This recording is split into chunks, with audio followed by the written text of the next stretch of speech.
Kebenaran firman Tuhan pada Senin, 3 Oktober 2022 diberi tema Berdamai dengan Pemilik Kehidupan.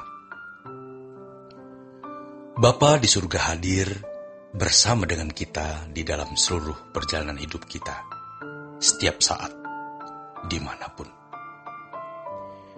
Maka yang pertama, kita tidak boleh mengucapkan kata-kata yang sembarangan, apalagi bagi seorang pengkhotbah.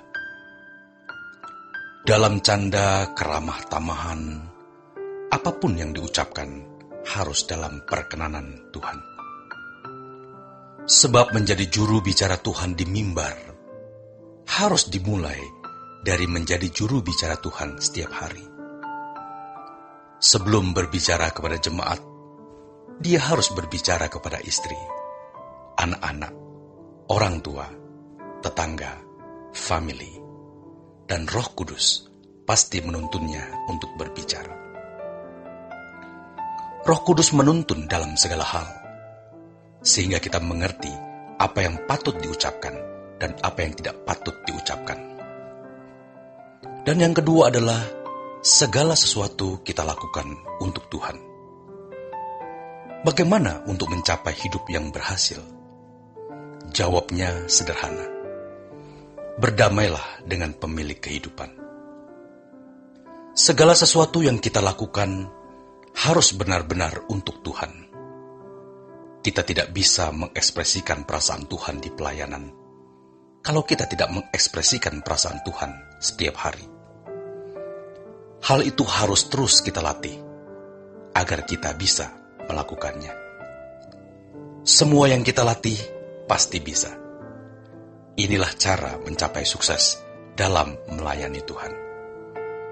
Bukan menjadi pendeta yang terkenal atau yang jemaatnya banyak. Itu bukan ukuran sukses.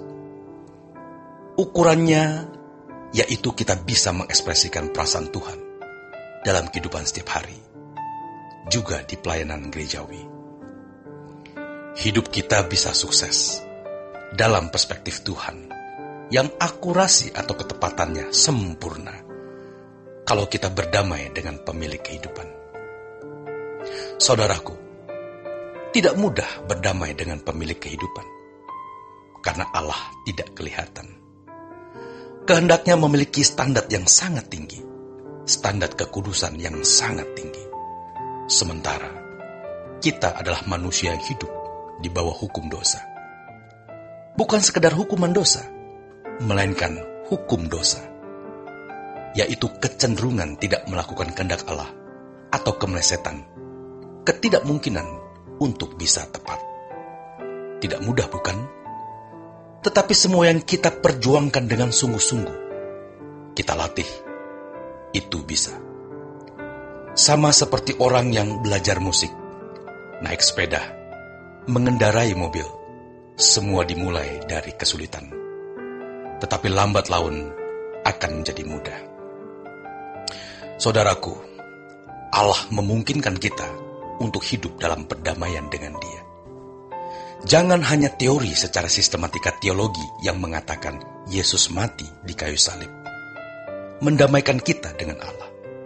Lalu kalau orang mengerti dan mempercayai, otomatis telah berdamai. Setan telah merusak kekristenan yang sejati. Hal ini ada dalam kehidupan banyak orang, termasuk para teolog. Mengaku percaya bahwa Allah telah mengutus putranya. Darahnya telah ditumpahkan untuk mendamaikan Allah dan manusia. Dengan mengerti dan mempercayai hal itu, sudah dinilai berdamai. Seperti kalau seseorang mengerti Yesus Tuhan dan Juru Selamat, lalu mengakui dan mempercayai, apakah berarti sudah selamat? Ini adalah penipuan dan penyesatan. Kekristenan bukan di atas kertas, atau sekedar di dalam alam pikiran dan keyakinan, melainkan dalam pengalaman hidup, perilaku, dan perjumpaan dengan Tuhan secara konkret. Sekolah Alkitab bisa membuat orang memiliki pengetahuan tentang Allah, tetapi belum tentu membawa seseorang memiliki pengalaman dengan Allah. Pengalaman dengan Allah, perjumpaan dengan Allah, berbeda sekali dengan pengetahuan tentang Allah. Maka kalau kita berdamai dengan Allah, Sang Pemilik kehidupan, kita menjadi istimewa di mata Tuhan. Apalah artinya yang lain?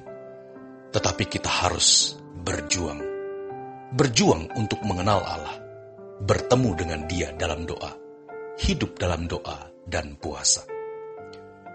Untuk berdamai dengan Allah, tentu kita harus membunuh keinginan-keinginan yang tidak sesuai dengan kehendak Allah. Tidak mengucapkan kata-kata yang tidak diperkenan Allah.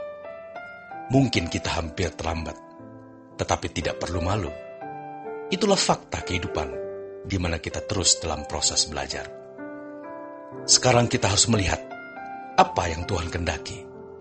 Apa yang menurut Tuhan senang kita lakukan. Apa yang Tuhan kehendaki untuk kita ucapkan, kita ucapkan. Apa yang Tuhan tidak kehendaki kita ucapkan, jangan kita ucapkan. Memang, kalau irama kita sudah salah, maka betapa sulitnya diperbaiki. Tetapi kalau kita sadar akan kesalahan kita dan mau berubah, kita berlatih, kita bisa melakukannya. Berdamai dengan Pemilik kehidupan bukan hanya secara teori, kita mengerti dan mengakui. Yesus mati di kayu salib memperdamaikan kita. Tetapi kita harus hidup di dalam kebenaran atau dalam doktrin yang benar itu. Berdamai bukanlah teori, berdamai itu pengalaman.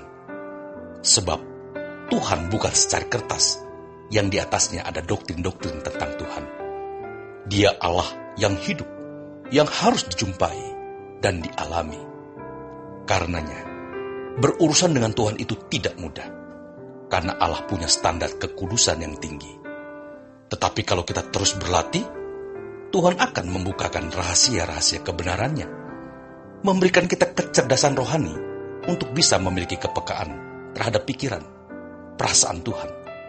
Lalu kita membunuh keinginan-keinginan daging melalui peristiwa-peristiwa hidup yang Tuhan izinkan kita alami.